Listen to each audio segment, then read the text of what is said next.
politician, but it's also important to know that the person that you send to Washington will have a backbone and resolve to do what they say they're going to do. I learned my values here in Iowa.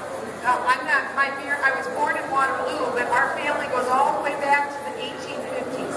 And the main value that my parents taught me, besides faith and our love for our country, is the fact that no one owes us a living. No one owes us a living. And so as Americans, we have to figure out how to do life. We aren't a bunch of dependents. That's a basic value of America. And the other thing my parents taught me is that my word needed to be good. My word had to be my bond. That's one thing you can know about me. There is no more consistent conservative in this race, and no one else who can bring the country together. That's my goal. Unite this country. Unite us around greatness. We're not a third world banana republic. That's how it's been run under Barack Obama, because this man asked a very good question when I came. And he said, somebody's got to talk about the debt. The debt is extremely important, and let me give you the best example that I know. So maybe you go on Mom's sleep. Thank you. The best example I've got for you is this. The day that I came into the Congress, I'm a real person. Sorry, I'm not a politician. That's just the way that it is. I am an Iowan, a real person. I have no interest in being a politician. I was appalled when I went into Congress and found out that we were $8.67 trillion in debt. That's a jaw-dropping amount of money. It took us 219 years to get to that level of debt. But you know what we're in debt now? 15 trillion. In 4.5 years, we've gone from 8.67 to 15 trillion. Next year will be over 17 trillion. We will have doubled the debt in 5 years.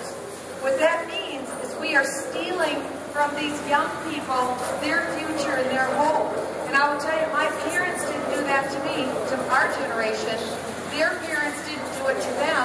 We can't take from them a future and a hope. Because when this little guy was born, he's 24 years old. When he was born, I was putting myself through my postdoctoral program in tax law. And I was worried about what the Social Security burden would be for the present 24-year-olds. And I did a study. And the study said that potentially upwards of 25% of all of his earnings could be used to go towards Social Security. But that didn't include Medicare. That didn't include Medicare Part D. That didn't include Obamacare.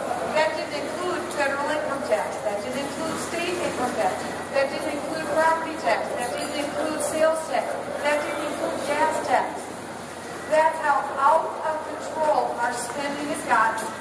That's how out of control our debt has gotten. But quite literally, this generation, in their peak earning years, if we don't change course, could be looking at upwards of 75% of their income being taken out in taxes. Now I ask you, who's going to get out of bed in the morning to go to work to only hand over 75% of what you make to some unit of government?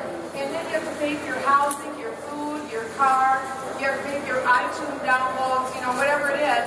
How can you make that on 25% of what you make? You can't. You can't.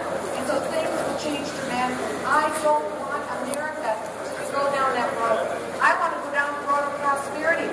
I want us to grow and be prosperous and remain the #1 economic powerhouse in the world. We don't change course very quickly, and I believe this is it.